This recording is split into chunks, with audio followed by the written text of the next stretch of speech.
Okay, Tim Andrus, Present. John Byram,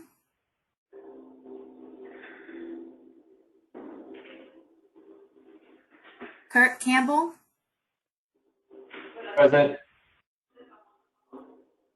Pat Calhoun,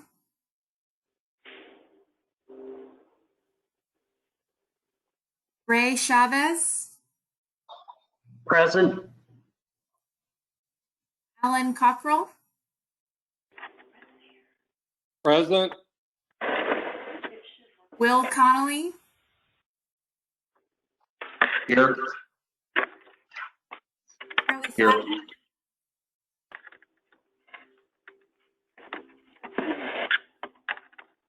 Charlie Flatten, Vic Hildebrand,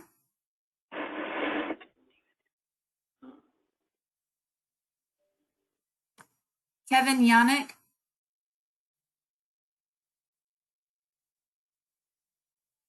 Tom Youngman,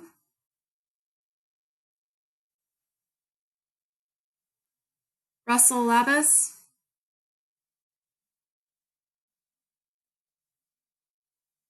Glenn Lord, Present. Dan Meyer,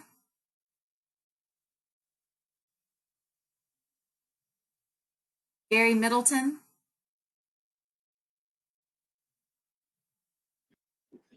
Jonathan Stinson for Kevin Pattison, Present.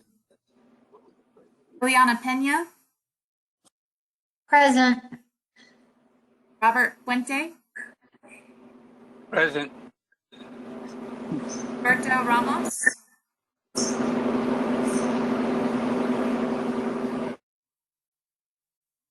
Humberto Ramos. Thank you.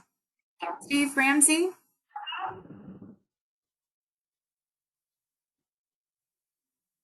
Weldon Riggs,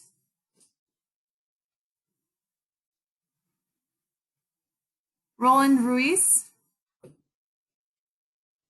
Here. Lane Short for Diane Savage,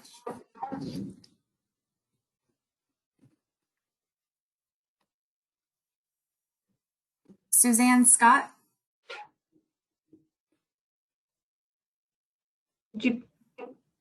Caitlin, did you call me? This is Suzanne. thank you. You cut out. Sorry. I'm here. My apologies. Greg Singelman,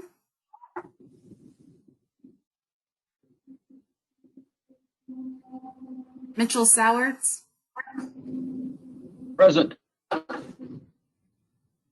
Heather Sumter, Here. Thomas Taggart,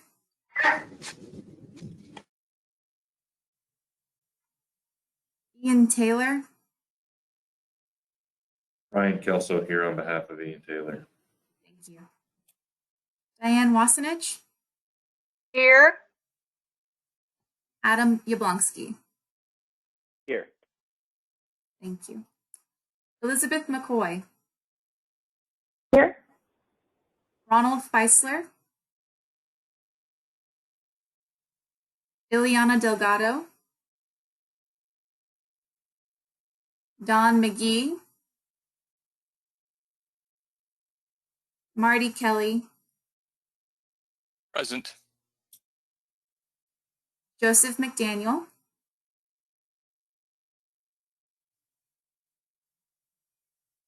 Jamie McCool, Carl Kroll, and Rusty Ray. All right, thank you, everybody. I'm going to go ahead and try and fix the presentation. As we all know, technology never works when you want it to. Go ahead and exit out of this real quick. 1 second, please.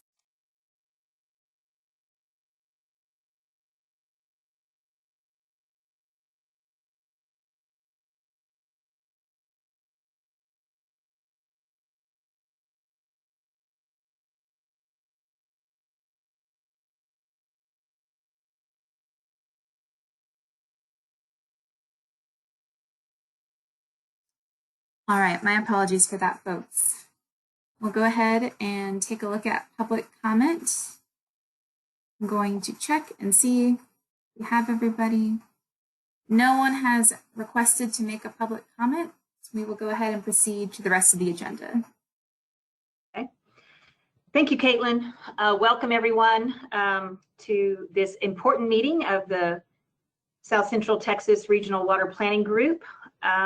We would like to start first with the approval of the minutes from the July 30th meeting of the South Central Texas Regional Water Planning Group. Do we have any modifications to the minutes at this time?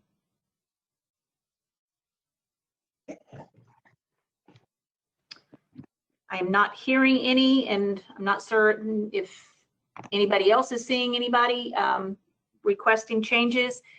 So I'm call for a motion to approve the minutes.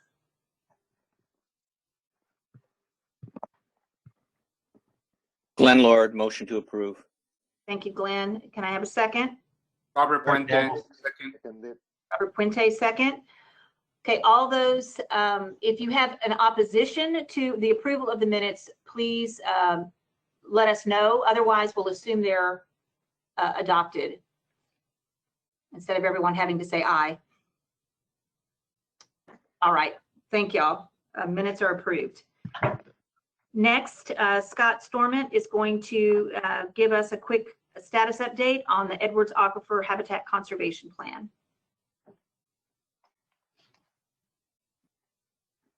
Thank you very much, Suzanne. I appreciate the opportunity to give you a brief update on where the Habitat Conservation Plan is active since our last meeting, since our last presentation on the July 30th meeting. Currently, the biggest item that we're active in is that we have been working for the past 4 months on the Spring Flow Habitat Protection Work Group. This was a work group that was formed in May of 2019, and it was established to review the impact of low flows on the habitat of fountain darters, Comal Springs riffle beetles, San Marcos salamanders, and Texas wild rice. The low flows that are targeted are low flows in the 80 CFS range for both spring systems, and the low flows can go below that, ultimately to the lowest threshold that would then trigger certain activities by the Habitat Conservation Plan. But the low flows analysis is basically trying to go through a process of assessing what has been done to date by the HCP, and in that process we're identifying potential gaps or potential areas where there might be further consideration of additional studies that could be recommended from the work group up to the implementing committee. There are potential studies that look like they might need additional attention that would help us fully understand, or more, I would say more fully understand. It's hard to fully understand the complexity of the habitats that these species live in, but it would be an effort to more fully understand as we go forward in our efforts to close out this permit in 2028, this incidental take permit in 2028, and we'll be beginning the permit renewal for that process, that permit renewal process in the coming years. So this will be very integral to finalizing what we're doing as far as our analysis of these habitats and these species in this permit, as well as potential information that will carry us into the new permit. That was the main thing I wanted to just give you a brief update on. And if you ever had any questions, I'd be glad to answer them. Any questions for Scott? Okay, hearing none. I will provide just a quick update on the Bay and Basin Area Stakeholder Committee. I just wanted to, I know that Caitlin sent out to everybody that the Cami from the Water Development Board is in the process of scheduling virtual meetings for Dr. Hardy to present the results of the statewide synthesis of environmental flow studies. So, excuse me, I believe that doodle poll is still open. So if y'all want to look at that, and I believe she sent a link, Caitlin did.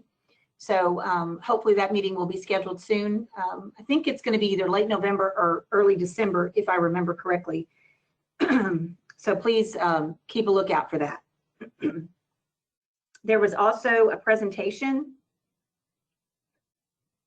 that was attached to the email that Caitlin sent, providing you some slides on the early meeting that we had on that, and then the later meeting that will be coming up will give more details on as that study is finalized. Any questions about that report? All right, great, thank you. Next, the Water Development Board update. Elizabeth? Good morning. This is Elizabeth McCoy with the Water Development Board. I just have a few quick updates for you today. The deadline for the final 2021 regional water plans has been extended to November the 5th, and the data entry deadline has been extended to October 6th. The requirement to submit hard copies of the plan has also been eliminated. The Water Development Board will be starting the Regional Water Planning Area Boundary Review process this fall. This review process of the planning area boundaries is required by statute and rule to occur every 5 years. And we anticipate kicking this process off by soliciting stakeholder input on the planning area boundaries in October. And then finally, a new educational document is available on regional water planning, water availability, and existing supply. You can find the document at the link provided, but if you head to the main TWDB website, you can navigate to water planning and then regional water planning educational information to access all of the planning related educational materials we have available. And that's all I have for you today. Are there any questions? Any questions for Elizabeth? Okay, great. Thank you, Elizabeth. Next is the chair's report, and I will provide that. First of all, I did want to announce that I am retiring from the River Authority. And as of my last day with the River Authority will be on October the 30th. And I'm retiring from here, but I am taking on a new position to be the Texas State Director for the Nature Conservancy. So I will begin that position in November. So I just wanted to say how much I've enjoyed very much being the chair of this planning group. I have enjoyed tremendously working with all of you, and I'm certain in my new position that I will come in contact with many of you because the Nature Conservancy is very involved in water issues in the state. So this will just be a different hat than I've been wearing, but still very dedicated to addressing very important environmental issues within the state. With that, this will be my last meeting that I will be presiding over. And I know at the November meeting, I believe the planning group will be contemplating new officers. So I would encourage any of you that are interested in becoming chair of this organization and leading through this next cycle of planning. I'm sure that Caitlin would love to hear from you. But again, it's been an honor truly to serve in this capacity. I've also, of course, served in the capacity of the chair of the Bay and Basin Area Stakeholder Committee, and that another group that I've really enjoyed participating in as well. So I will have to step down from that leadership role there as well. But again, thank you all very much for the support that you've given me as I've served in this role. As far as other reports, I just wanted you to also know the Interregional Planning Council that I've also been leading is continuing to meet. That document that is due to the Water Development Board in October. We should be finalizing that by the end of September. And the groups, there's been 3 subcommittees that have been working on the variety of recommendations that we're putting forward based on the charge for that Interregional Planning Council. We are developing recommendations in the area of planning water resources for the state, ways to enhance interregional coordination, and general best practices for the future of planning. We are also putting forth some recommendations possibly for procedural improvements as it relates to the potential of addressing interregional conflict. So all of that process has been moving. The Water Development Board has been staffing several committees, lots of meetings going on. The next meeting of that group, which are all public, is on September the 15th, where we will deal with the recommendations that are coming forward from those subcommittees, and those will be presented for action by the Planning Council on the 15th. You can go to the Water Development Board's website to get all the information and the postings for those meetings. That will be posted by, the agenda will be posted by this week, but the draft report probably will not be posted for until probably right before the meeting on the 15th. So that's what I wanted to present to y'all today under the chair's report. Thank you. Any comments or questions related to that report? Madam Chair, Yes, sir.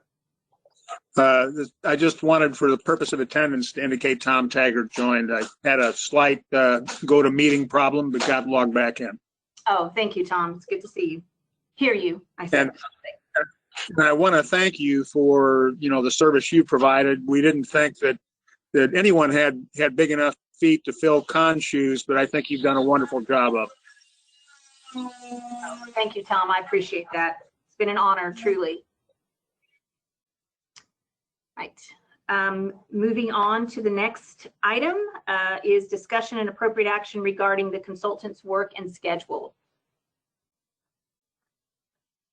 Lauren? Good morning. Yes, let me get my screen sharing going.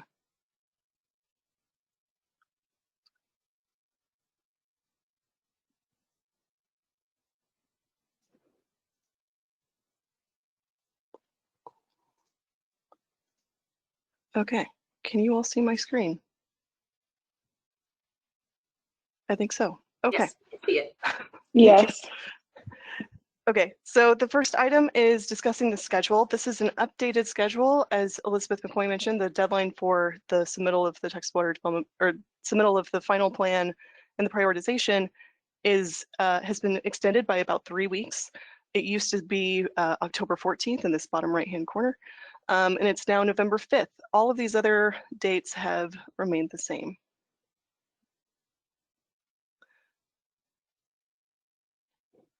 So here are those interim steps that we have taken since our meeting on July 30th. So starting at the top left, we met on July 30th to review and consider all of the comments received to date. We have not received additional comments from the public or from other state and federal agencies. So the comments that we reviewed at that point in time are indicative of all the comments that we've received to date, included within the public comment periods. We went into considerable detail at that July 30th meeting to review those comments, and we received direction from the Regional Water Planning Group on how to respond to each of those.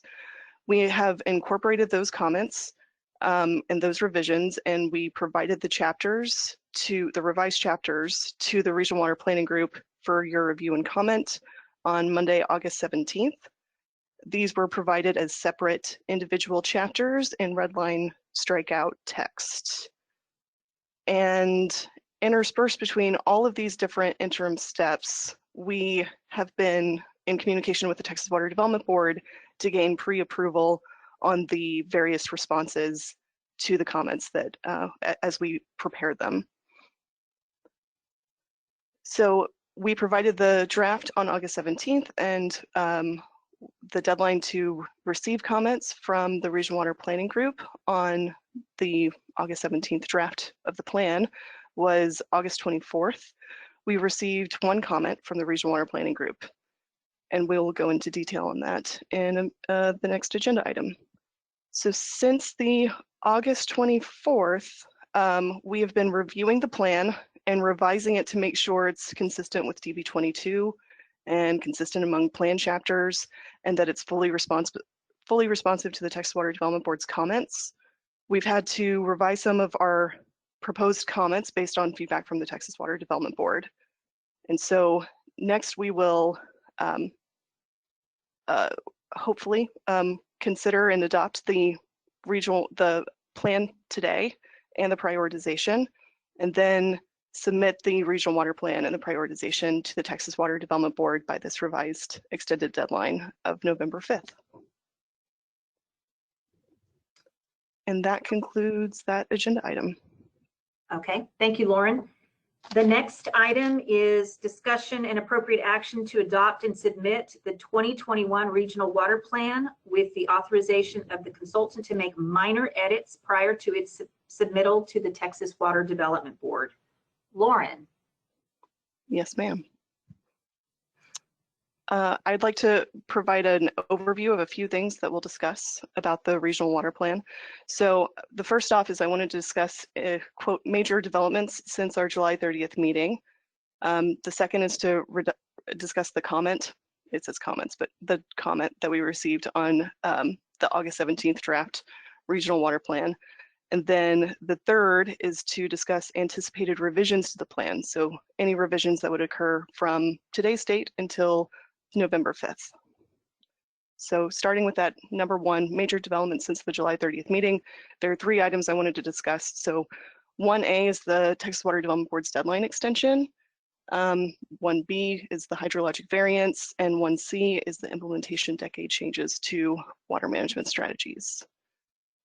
So 1A, again, as Elizabeth McCoy mentioned, the deadline was extended by 3 weeks. We received an email from the Texas Water Development Board on August 11th that said that the extension was primarily due to the Texas Water Development Board's staff resources limitations and the significant amount of data entry that is needed for all of the regional water planning groups in order to finalize the DB22 data. And so as part of that email, they offered two options because it's difficult to revise your plan if you don't have finalized DB22 data. And so the two options that they had offered us were to, one, revise the scheduled meeting date to later so that you could adopt a final regional water plan that incorporates the finalized DB22 data. Or option two was consider adopting the final regional water plans with the understanding that additional work may be required to finalize it. And if you opt for option two, then upon the plan adoption, the regional water planning group would need to specifically authorize the incorporation of any revisions that would be needed to resolve those data issues.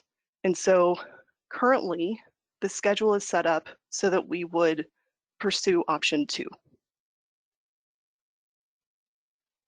Are there any comments on this one?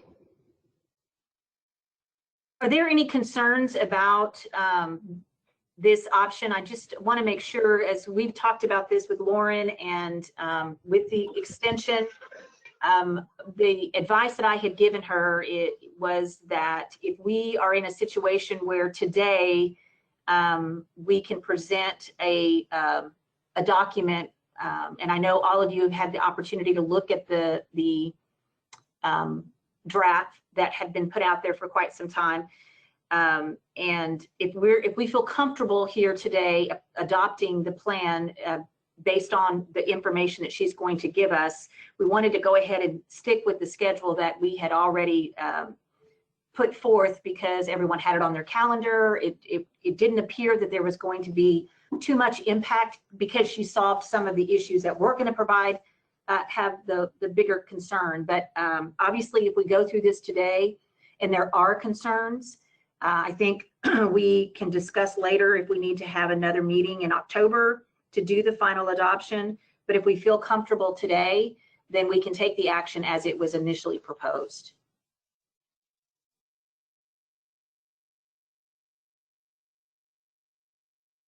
Okay, Lauren, go ahead and proceed. Thank you. Thanks. So one of those issues that took a considerable amount of time over the last 2 or 3 weeks is addressing this comment number 11. So the comment number 11 says, from the Texas Water Development Board, was regarding whether or not the plan considered sedimentation when the available supply or firm yield were established for these major reservoirs. And so the major reservoirs include, there are 5 major reservoirs in Region L. The first is Canyon Lake, and so sedimentation was definitely considered for that one. And then there are 3 power generation reservoirs, Coleto Creek Reservoir, Victor Bronig Lake, Calaveras Lake, and then there's also Medina Lake system. And so initially in the IPP, reservoir sedimentation was not considered in the IPP for those 4 lakes. And so in response to comment number 11, we ran the unmodified WAM Run 3 to determine what the firm yields would be. However, using that WAM Run 3, the results that we received were much lower than we would have anticipated. And as we did more research and did more digging, we determined that it was because that particular WAM doesn't accommodate the various operations for those reservoirs in the WAM Run 3 analysis. And so in the previous regional water planning cycles, firm yields for those power plant reservoirs, including Canyon Reservoir, used the quote unquote regional water availability model, or WAM, the regional WAM. And so the regional WAM more accurately considers those reservoir operations and regulatory requirements and diversions and authorized diversion amounts. We had gotten a hydrologic variance to use the regional WAM for Canyon Lake for the 2021 regional water plan. However, it specifically only called out Canyon Lake. So we reached out to the Texas Water Development Board and requested to use the regional WAM for Bronig, Calaveras, and Coleto Creek power plant reservoirs, because it appears that the regional hydrologic variances submitted in May and November of 2018 had intended to request the ability to use the regional WAM in modeling the supplies for those lakes. And so we received a response back day before yesterday, September 1st, from the Texas Water Development Board, which provided us the authorization to use the regional WAM for Bronig, Calaveras, and Coleto Creek power plant reservoirs for the 2021 regional water plan. And we ran the regional WAM and determined that the firm yields were equal to the diversion rates, the diversion amounts. So that means that we did not, that means that there are no impacts to being able to provide supplies from those reservoirs to meet demands. At one point, we were concerned that if the firm yields were so much lower than what the diversion amounts, the authorized diversion amounts are, then we could end up having unmet needs, and that isn't really reflective of reality and real world scenarios. And so we're happy to say that using the regional WAM, there are no unmet needs associated with the Steam Electric water user groups in Bayard County and Goliad County, I believe, for Coleto Creek Power Plant Reservoir. So that is the culmination of the hydrologic variance. As part of this authorization, though, we have included a description of what I just provided to you as the response to comment number 11. So if you were to go to chapter 10 and go to appendix 10-B, which is the response to Texas Water Development Board comments, and if you were to scroll down to comment number 11, there's a response that describes all of this, and it also specifically refers to the September 1st, 2020 authorization that was provided to us by the Texas Water Development Board. That authorization is also included in Appendix 3-B now. So Appendix 3- I'm sorry, it's actually 3-A. Appendix 3-A is a collection of all the different correspondence associated with the 2021 Regional Water Plan, associated with hydrologic variances or hydrologic assumptions. So we were able to augment Appendix 3-A to include this most recent authorization.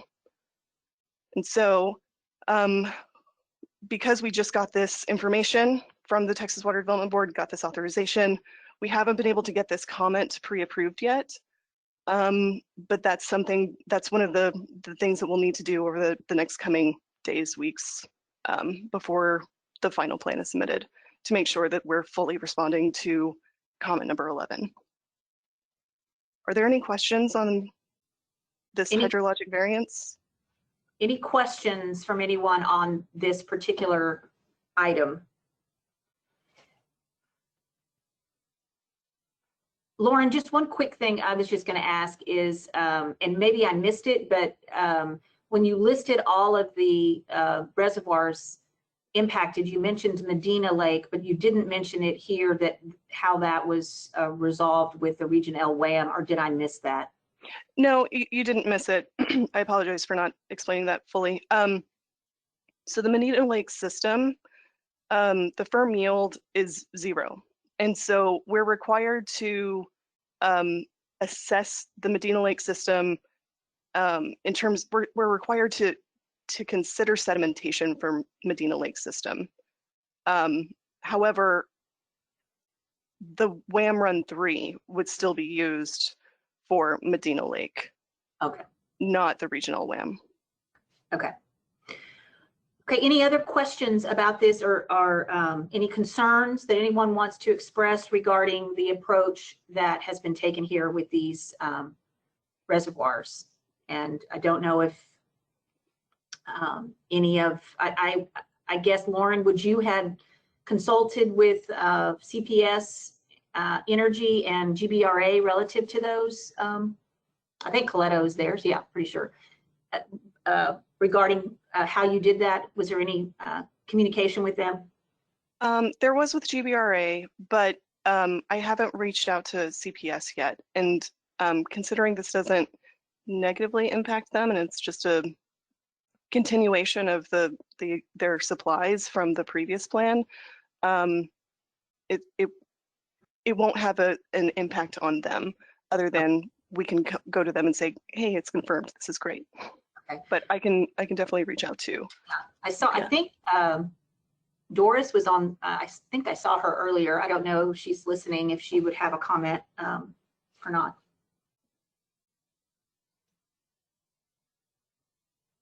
I don't have a comment on it, but I am on the line. Okay, good. Thank you, Doris. I just want to make sure you were hearing that conversation, and Lauren can reach out with you separately if there's anything that, if you need any additional information. Sounds good. Thank you. Suzanne, this is Diane. I don't want to take a lot of time up, but I don't understand how this WAM variation relates to the sedimentation information. Can somebody just answer that in a couple of short sentences? Yeah, in short, it doesn't really have a whole lot to do with it. Because when we ran just the unmodified WAM Run 3 without considering any amount of sedimentation, the firm yield was much lower than we expected. So that tells us that, I mean, the problem there was not with sedimentation. The problem was just with the model itself. And so when we ran the regional WAM without not considering sedimentation, we got results that were anticipated. And then when we then ran it for all these different scenarios incorporating sedimentation, we got the same firm yield across all decades for each of those reservoirs. So therefore, sedimentation is not expected to have any impact on firm yield for those 3 reservoirs. Okay, and where do you get your data on how much sediment has built up in the lakes? So we use a sedimentation rate curve and sedimentation loading rate based on a Texas-specific Texas Water Development Board document that provides loading rates. I think it's in like pounds per square foot, and then that's applied to the watershed of the actual lake itself, and then that's how we calculate the volume that would potentially decrease, and we run it through a sedimentation analysis program to be able to kind of give us that output so we know what the volume decrease would be. Okay, so that's a general number for all of Texas, no matter what the soils are like in a given area. It's just kind of an average. No, we used it's a Texas specific report, and then it's further refined based on the river system and for reservoirs. And so I think for Calaveras and Bronick Lake, it was specifically for the San Antonio River, and I think it was actually specifically for Medina Lake. Okay, thank you so much. Okay, you're welcome. Good question, Diane. And I think, Lauren, you did confirm that this was the same approach that we took in the last plan. Yes, ma'am. So we're consistent between the last regional water plan and this regional water plan and how we dealt with the sedimentation issue, correct? Yes, ma'am. Okay. All right, if we don't have any other questions about this, we'll move on to the next comment.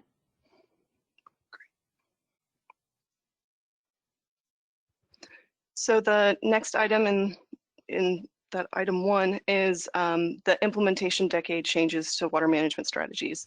So at the July 30th meeting, I presented, I think maybe 2 or 3 water management strategies that were going to change from 2020 to 2030 based on the Texas Water Development Board's comment to us that we needed to reach out to all these different WUGs and find out if their projects that are currently slated for 2020, if they would actually be online and providing water supply by January 5th, 2023.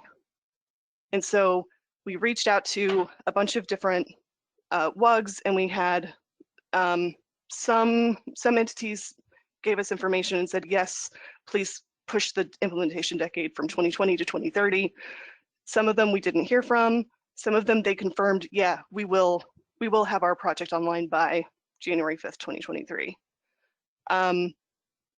We met with the Texas Water Development Board to get pre-approval on, I think it's comment 1.b, and they wanted a bit more information, more specific information about specific milestones and future anticipated milestones and actions that have been taken to show significant or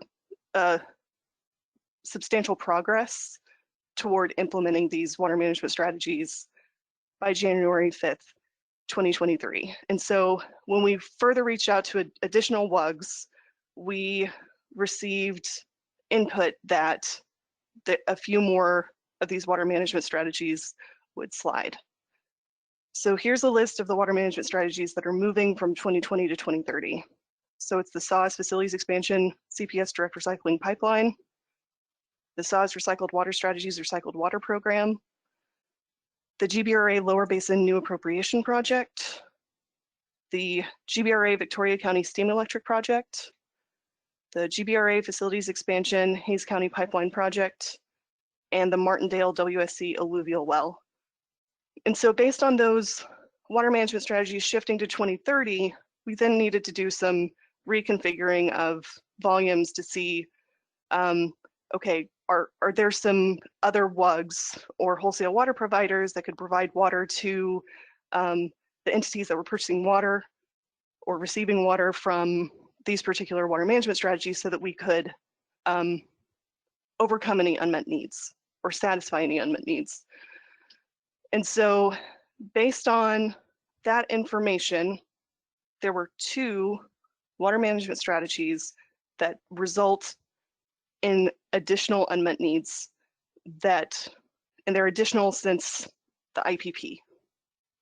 So the GBRA Lower Basin New Appropriation Project and the GBRA Victoria County Steam Electric Project result in unmet needs for the 2020 decade for manufacturing Victoria and Steam Electric Power Victoria.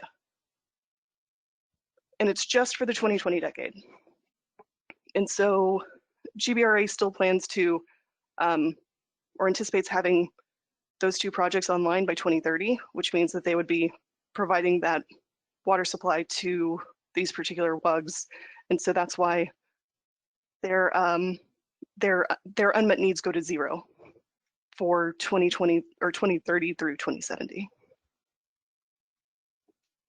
Are there any questions about these changes to water management strategy implementation decades and the unmet needs?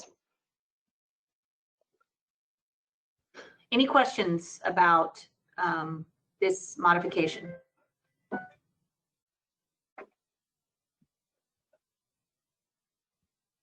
Okay, I'm not hearing any. Okay, moving on to item number 2, comments on the August 17th draft regional water plan. There was 1 comment received where a change would be needing to be made, and it was regarding One Water in Chapter 8. And so at the previous meeting, we discussed this One Water recommendation. There's a legislative recommendation and another recommendation. It references the 2019 Meadows Center report, which discusses the regulatory framework associated with reuse in Texas. And the legislative recommendation was to encourage the legislature to review existing state laws regarding rainwater. And the request, or the comment was to request additional qualifiers or modifiers of the term reuse. So encourages the legislature to review existing state laws regarding non-potable on-site reuse and black water reuse systems to enable and incentivize implementation of One Water projects. And that is the only comment that we got from the Regional Water Planning Group for the August 17th draft plan. Are there any questions on that? Any questions?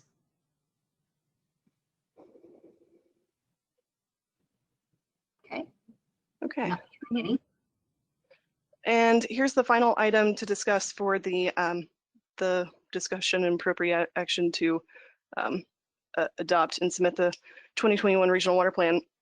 So the anticipated revisions to the plan from here moving forward are limited to making revisions to ensure there's consistency among the plan chapters. As many of you probably know, these chapters build upon information on top of the other, from previous chapters. So if you change something relatively minor in chapters 2, 3, or 4, it just cascades to needing to make revisions in chapters 5, 5.2, 5.3, 6, 7, 9, 10, and 11 in the executive summary. And so given that this information is in multiple places and we don't yet have the final DB22 data, we have the final draft of DB22 data, but we don't have the final reports yet. And there's still some, like Region K, for example, they haven't completed their finalizing of their DB22 data, which can potentially have impacts on us, along with Region G and N and P, I think.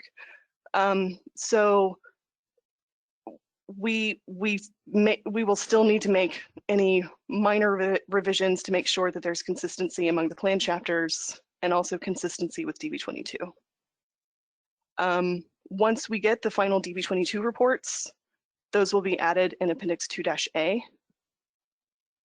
And then once the plan is adopted, we will update the dates in Chapter 10 to state that the plan was adopted on X date, 2020. Chapter 11 will need to be updated to incorporate the hydrologic assumptions that that we discussed earlier. And then, like I mentioned earlier, we've got that one outstanding comment for comment number 11. So in terms of one outstanding comment needing pre-approval by the Texas Water Development Board. And so there may need to be revisions pending any feedback from the Texas Water Development Board on the responses to that comment pre-approval. Are there any questions about the anticipated revisions to the plan? Any questions about, so the caption for this approval of the plan does give some authorization to the consultants to make these minor edits. And she's essentially outlining to you what authorization that means as to her regarding the types of things that she would be able to change. The consistency issues and, you know, making sure that everything that she said here to you today is adequately reflected. You know, she's not going to be able to change water, any kind of water strategies or any of the technical details that she's outlined to us. It's going to be very limited in her ability to make edits. Wouldn't do anything substantively to the plan at all, other than just making sure that it's going to meet all the requirements that the Water Development Board has set forth for the adoption of the plan. Are there any questions regarding the authorization that we would be giving the consultant for any changes to the plan?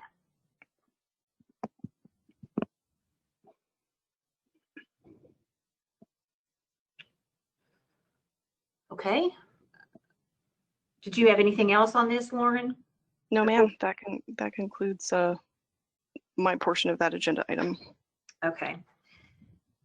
Okay, so this is, you know, this is a big action item that's before us today, although it's been the culmination of many, many meetings to get to the point that we are here today. I would like to get a motion on the floor first for the adoption of the 2021 Regional Water Plan, and then we can have discussion. So I would like to entertain a motion. Madam Chair, I'd like to make the motion that we adopt the 2021 plan as the consultant has delivered to us, understanding with the anticipated revisions that may be necessary to get it to the Development Board by the new deadline. Okay, thank you, Gary. May I have a second, please?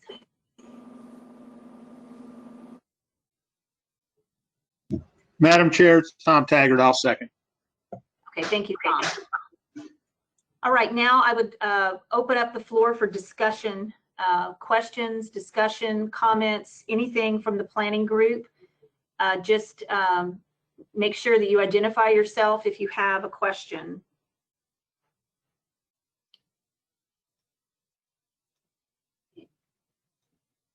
Any questions, comments? Anything from anybody? Glenn Lord, I just think this is an appropriate path forward to allow us to meet the deadline. And so I'm very supportive of it. Okay, thank you, Glenn. Any other comments? I'm going to keep this open for a minute just to make sure if there's anything that anyone would want to say, because this will sort of be the last time that you can make a comment. All of you have looked at the plan, that, you know, all the sponsors of these projects have been worked with and coordinated with. So if there's any concerns or suggestions or comments, we'd like to hear them now.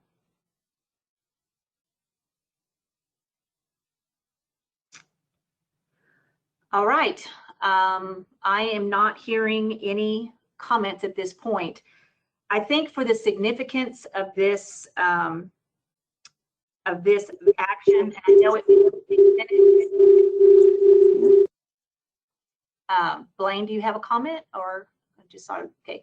I know it may take a minute, but I would like to have Caitlin just run down the list of the people, the actual water, the voting members of the committee to just get the vote instead of everyone just screaming out. I think it would be too difficult to do that here, and I don't want to do it by exception because this is too important of an action. So Caitlin, would you mind just calling the roll and asking for the approval of the plan? So again, we have a motion and a second to adopt and submit the 2021 Regional Water Plan with the authorization of the consultant to make minor edits prior to its submittal to the Water Development Board. So Caitlin, if you could just call to each of the voting members, please. And I appreciate your indulgence to fund the committee. Tim Andrews, Aye. John Byram,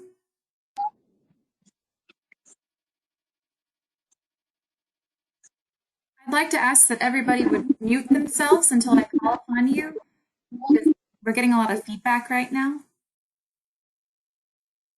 Thank you. John Byram, Kurt Campbell,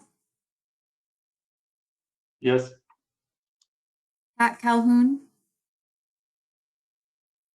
Ray Chavez, Aye. Alan Cockrell,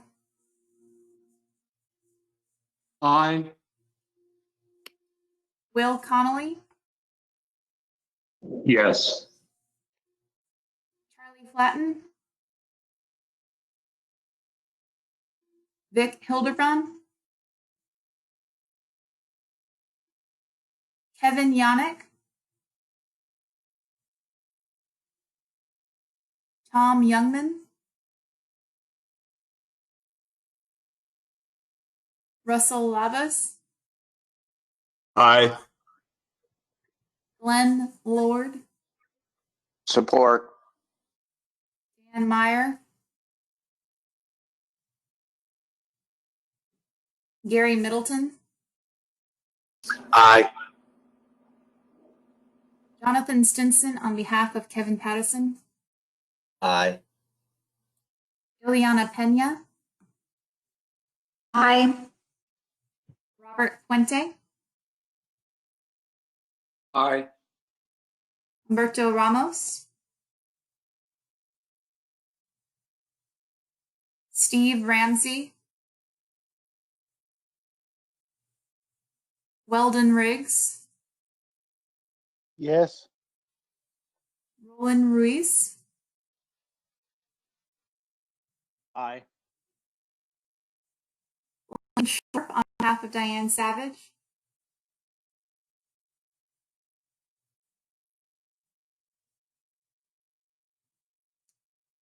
Suzanne Scott, Aye. Greg Singelman,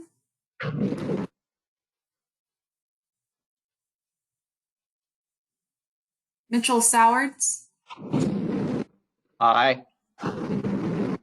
Heather Sumter, Aye. Thomas Taggart, Aye. Ian Taylor, Aye. Diane Wassenich, Aye. and Adam Yablonsky. Aye. Thank you. That concludes our voting membership. Did you get enough, because I know that you have enough votes there Yes, for a ma'am. quorum? Yes, ma'am. Okay, great. Well, congratulations, everyone.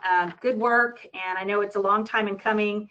I appreciate all the work of everyone, making sure that we could make this deadline. So it's very exciting, a very important milestone for us. So congratulations to all. The next item is a formality to discussion and appropriate action to authorize the San Antonio River Authority to now submit the 2021 Regional Water Plan to the Water Development Board. This I will take a motion to do such action, please.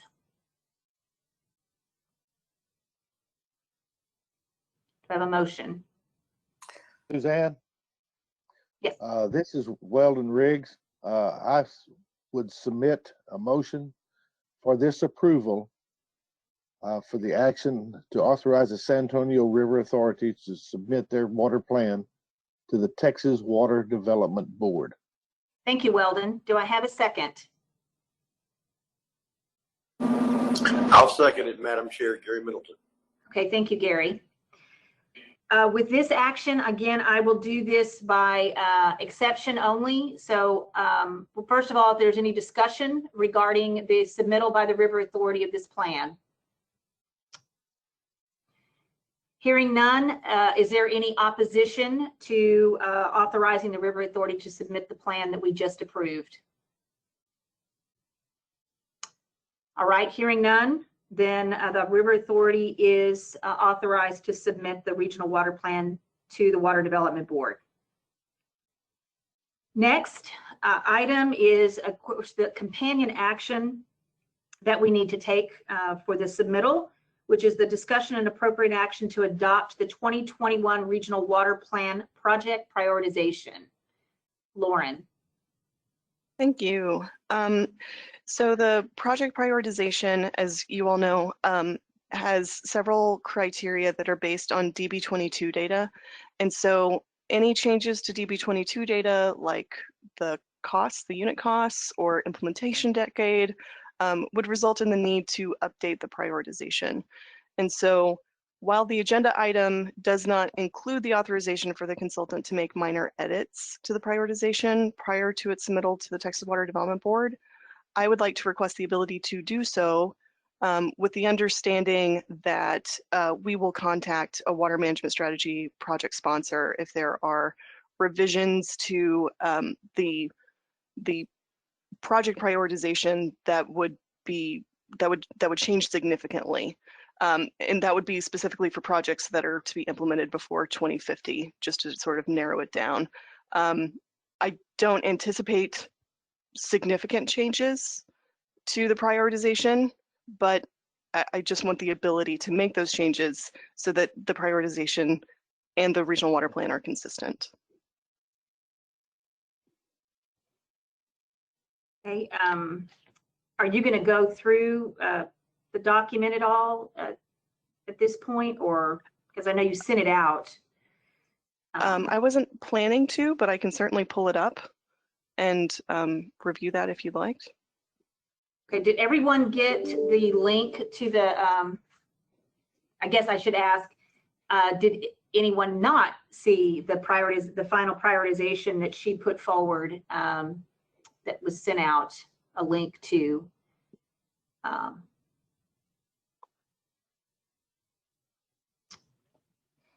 know it's tiny, that's why it's hard to, it's going to be hard for her to actually go through it, but she presented it in alphabetized list as well as by rank, presented in two different ways. And she explained at the beginning kind of how we applied based on the guidance that we had given her at the last meeting, each of the criteria that she had to put action against. If you recall, the Black and Beach team sort of laid that out last time that we met.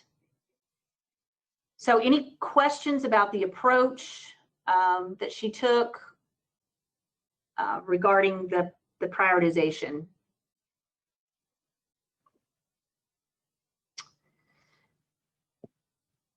Okay, I'm not hearing any questions. So may I have, I'll entertain a motion. I'm going to do the same thing with this that I did with the last action, because again, this is a recorded vote for this prioritization that we need to make sure we have a majority that are authorizing its submittal or its approval, I'm sorry. So let's get a motion to adopt the 2021 Regional Water Plan project prioritization.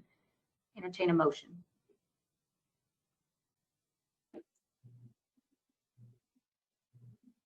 Madam Chair, this is Tim Andrus. I'd make a motion to approve and authorize the consultant to make the necessary change to keep the plan consistent. Okay, thank you, Tim, for that motion. Glenn Okay. Lord, second. Glenn, thank you so much for the second. Okay, Caitlin, can we do the same thing again for the regional, the authorization to adopt the 2021 Regional Water Plan project prioritization? Just do a roll call with the members, please, and please signify your vote every time when she calls your name, please. Yes, ma'am. Tim Andrus, Support. John Byram. John Byram has just informed me that he is having connectivity issues. He can hear us and he has approved the last two motions. Kurt Campbell, Four. Pat Calhoun,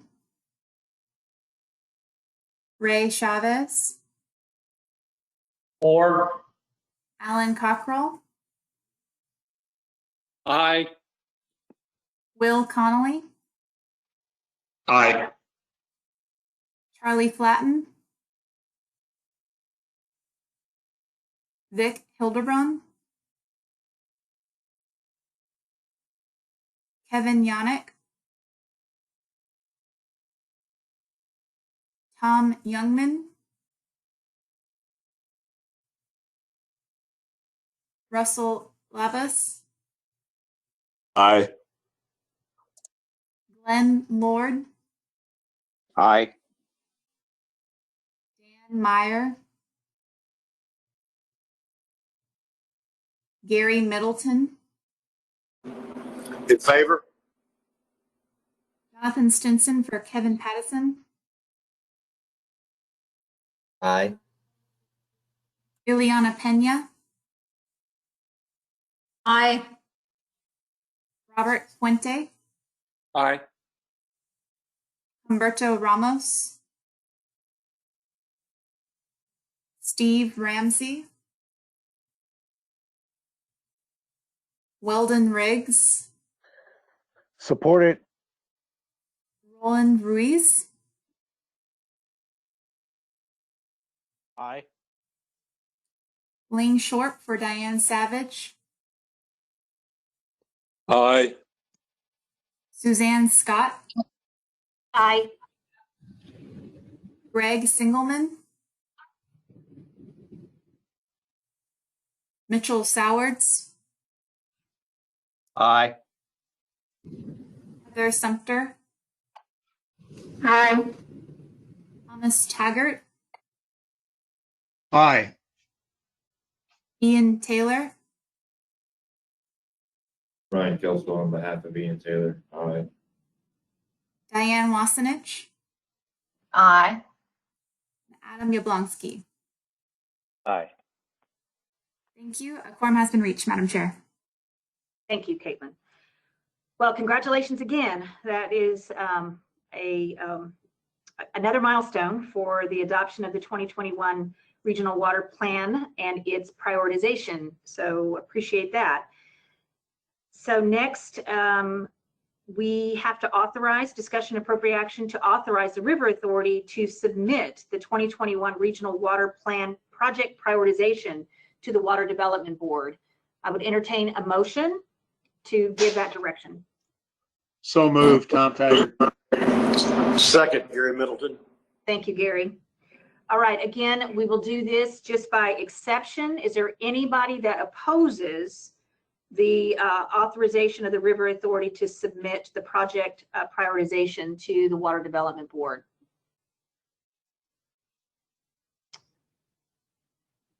Hearing none, the authorization is approved. Thank you, Caitlin and Lauren, and all the great work from the consultant team to get this done. I really appreciate all the late nights and all the hard work. And I also do want to especially recognize the members of the group that have consistently attended the staff work group. I think that has helped give some very important guidance through this process to make sure that when we get to these larger meetings, that the details of the work that needs to be presented can be done in an efficient way, and I really appreciate all the extra effort that members of the Regional Water Planning Group have really given to this process, and all of those sponsors and water user groups that have had to do extra number crunching and really working with the consultants to make sure of the accuracy of the information that's in the plan. I really want to say thank you very much to all of you who have worked so hard. And I know many of those individuals that do have to put together the work aren't often the ones that get to approve it. So I really appreciate all the extra work on the members of the staffs of all the various organizations that have worked on this.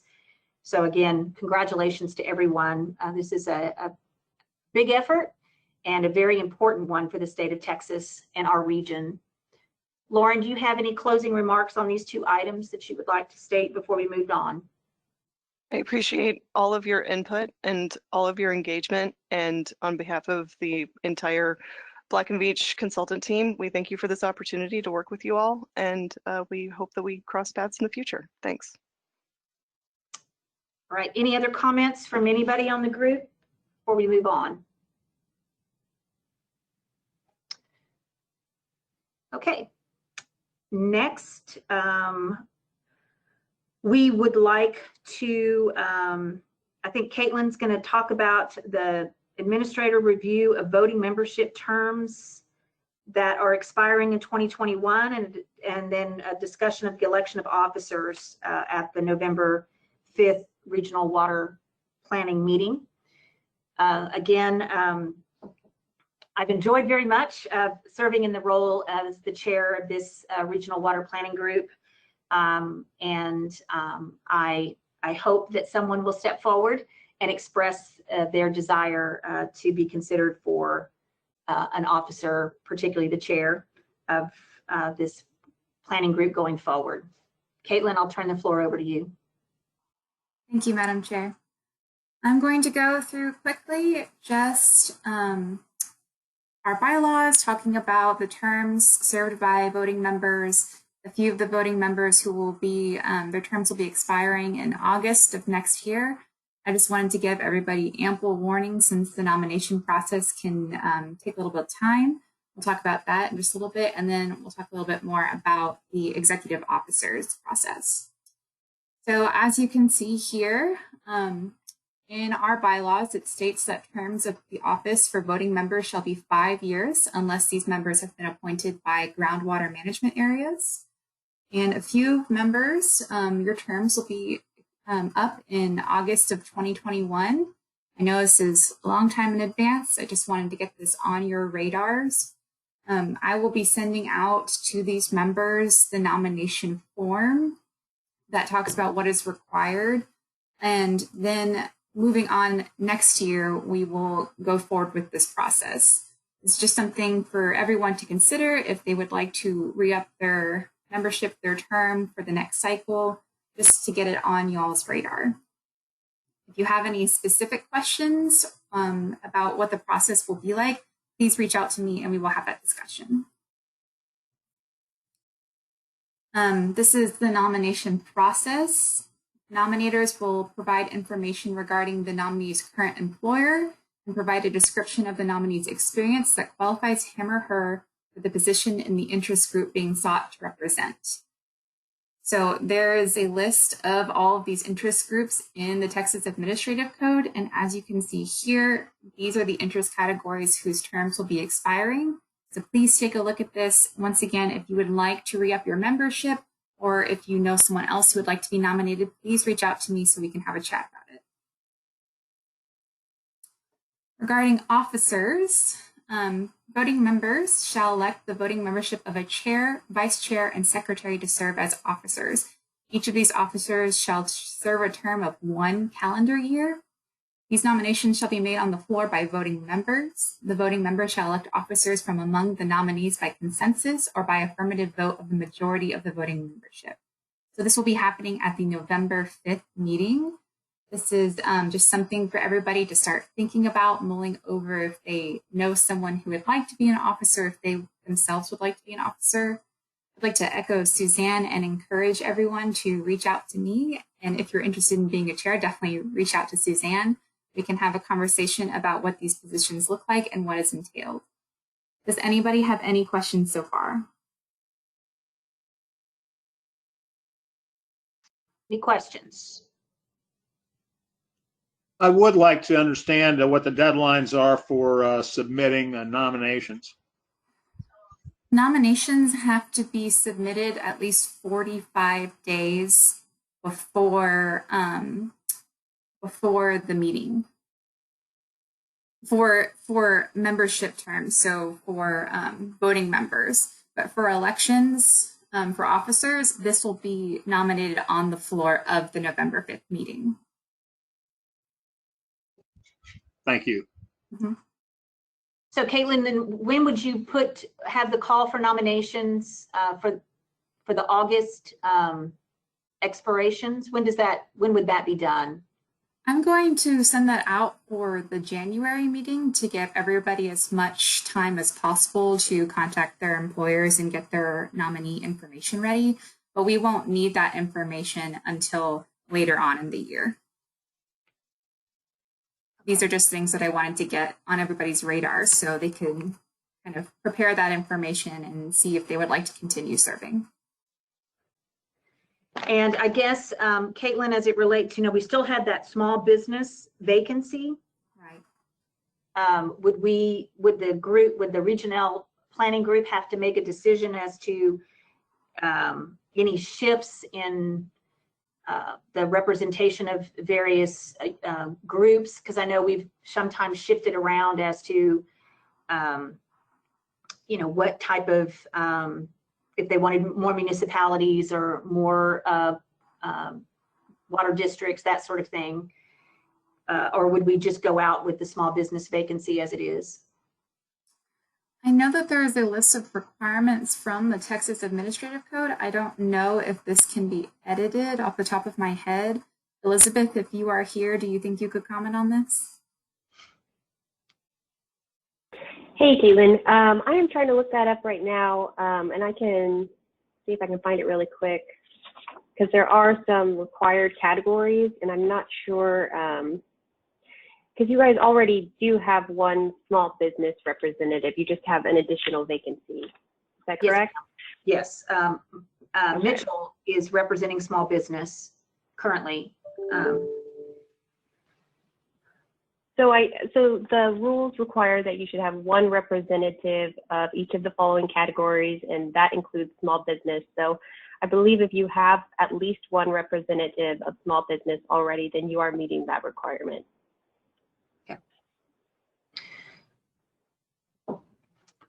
Well, again, I mean, I think the group can think about that before they put forward the call for nominations for the particular representative groups that the membership would like to move forward with. Okay. Any other questions of Caitlin regarding those that are up in August 21 and then the officers? And again, please reach out to me, anyone that may be interested in being chair. Please call me or email me, and I'll be glad to talk to you a little bit about the responsibilities. But I hope that someone will step up and be interested in serving in that role. Okay. Anything else on this item, Caitlin? No, I would just like to promise that I will make everything as easy as possible for any of the officers, so it is not scary. Thank you. Yes, Caitlin does a great job, as do the consultants. It makes the job as the chair a lot easier when you have great support, and we are fortunate to have that. All right. The next item, I wanted to have Caitlin kind of give an update on the regional website changes. We have had some public comment at these meetings regarding making sure that the website is easier to navigate and has increased public communication and transparency. So Caitlin, would you like to run through those changes? Yes, thank you. Going to move this over here. Can everybody see the website? Okay, so I spent a few hours with our IT department working on this website. I could definitely see how it would be quite confusing in the past to find the right information. So what I did with the IT department is cut a lot of the fat away from this website. There was a lot of sort of unnecessary tabs and clutter that made the layout look quite confusing.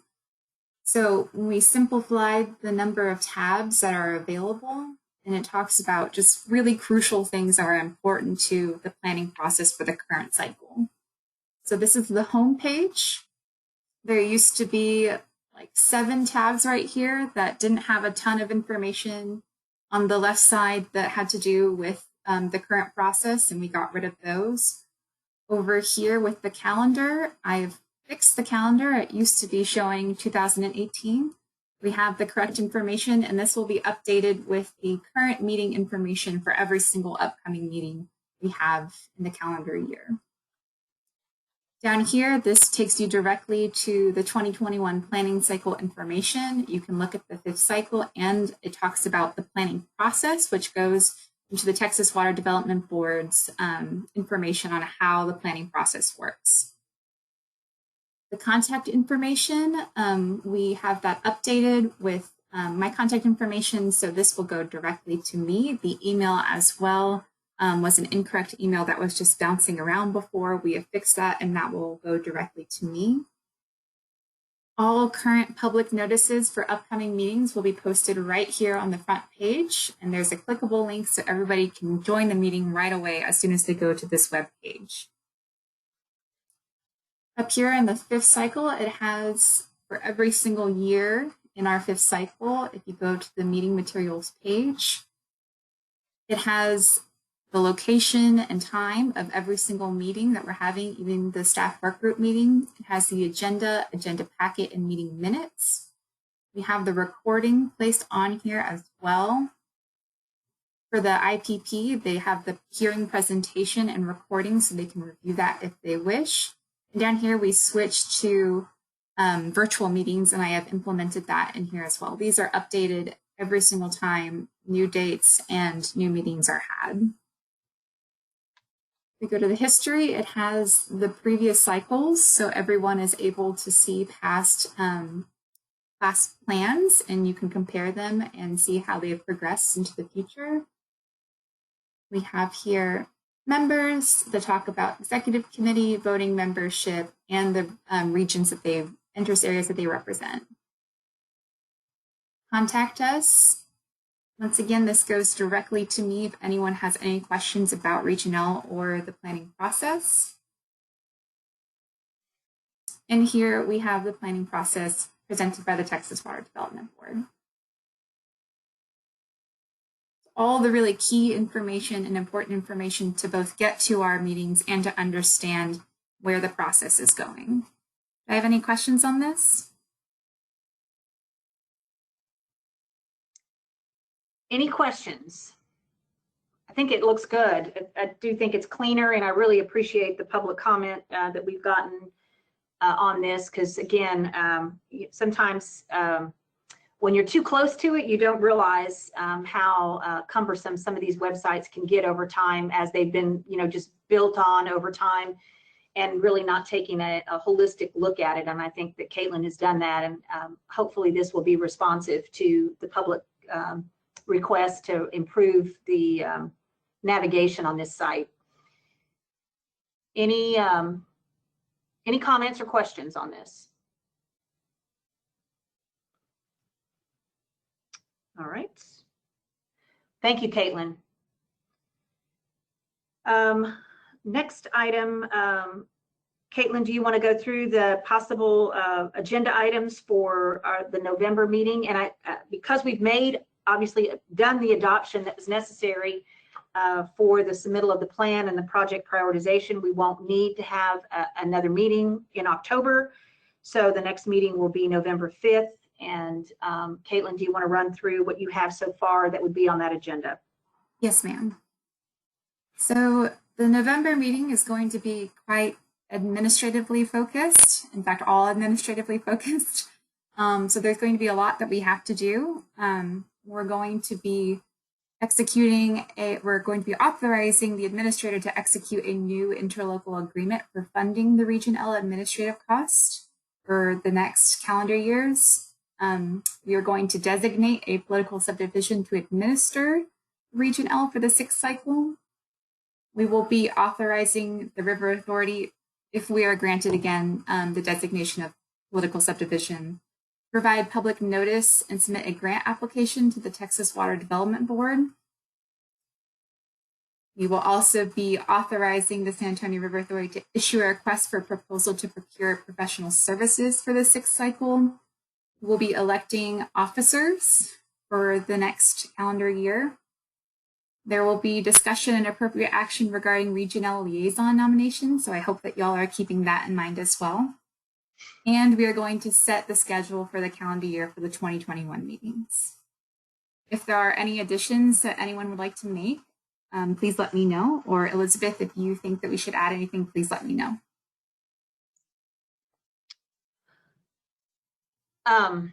We may, and maybe Elizabeth would be able to do this as part of the Water Development Board report, but I imagine by November, the Interregional Planning Council's report would have been submitted officially by then. I don't know if it's not, I don't know if we have to wait until the Water Development Board actually adopts that plan. I'm not quite sure, Elizabeth, if that would be available for a briefing on those recommendations or not at that time.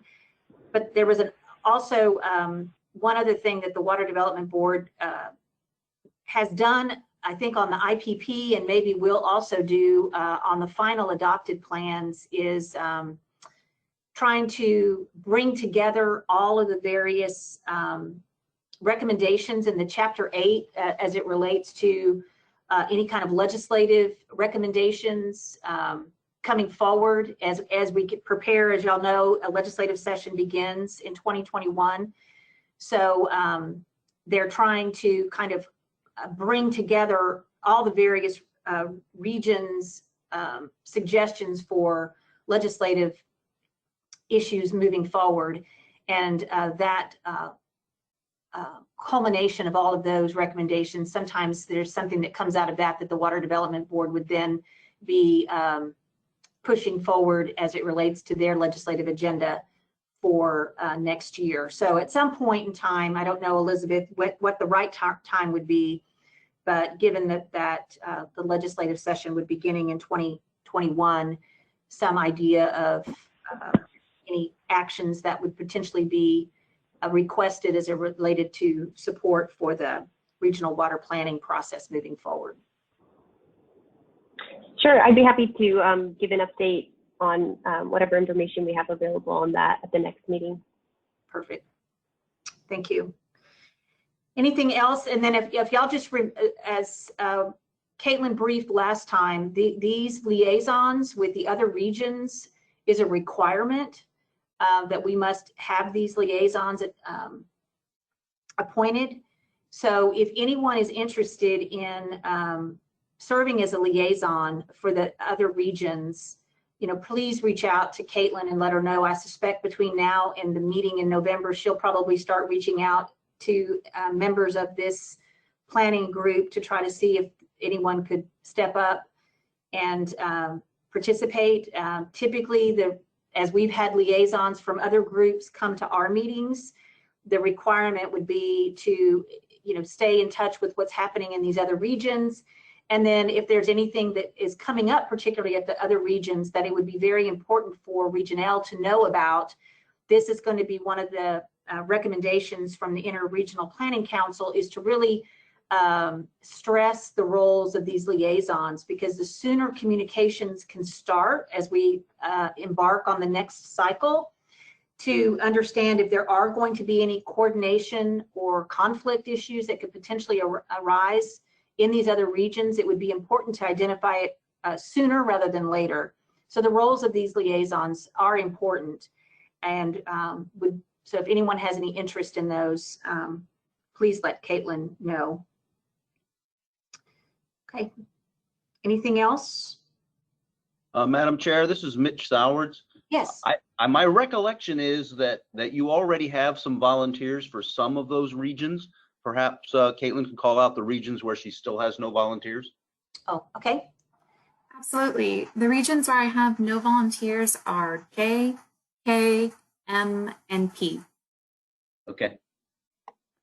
So we have one for N, is that correct? That is correct. Okay, so we need J, K, M, and P.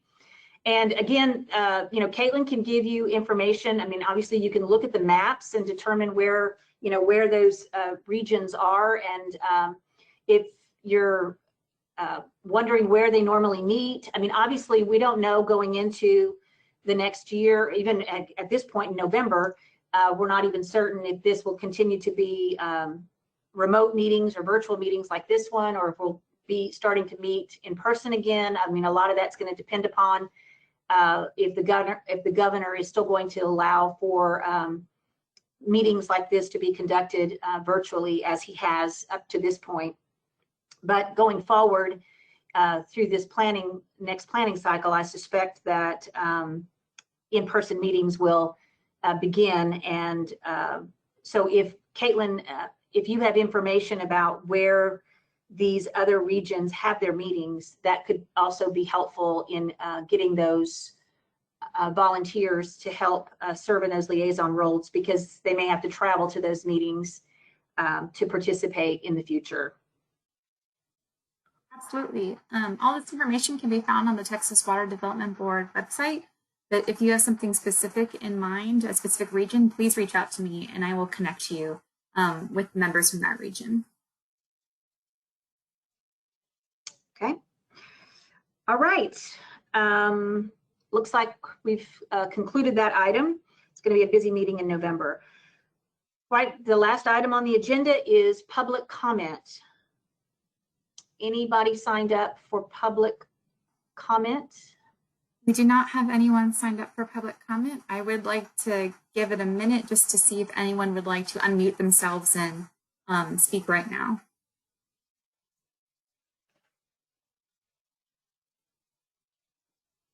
Madam Chair. This is Robert Puente. Madam Chair, this is Gary Middleton. This is not necessarily a public comment, but Robert Puente, I would like to speak.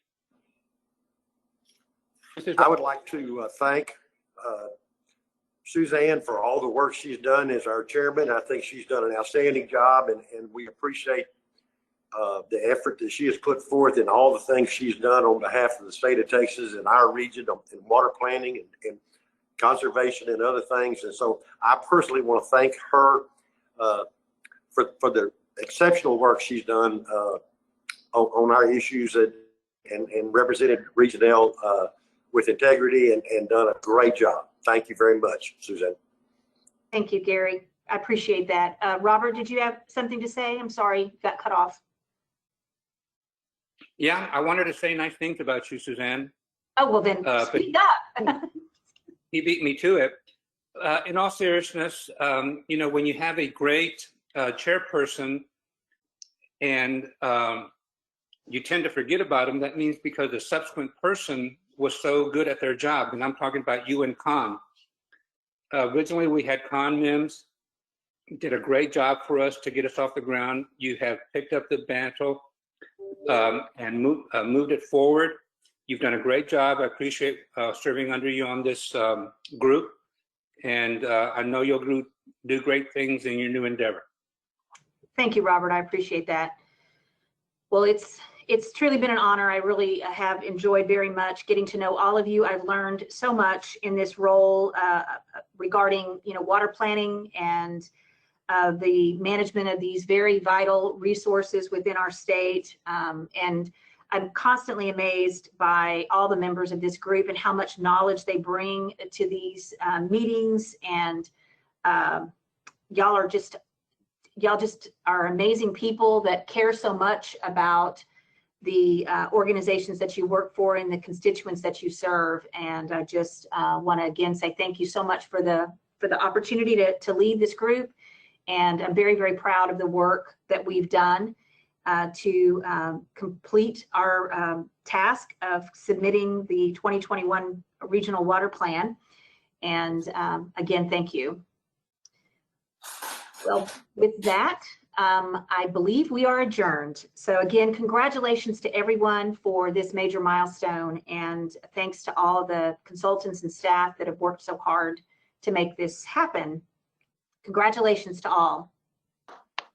We are adjourned. Yay. Meeting's adjourned. Thank you. Thank you.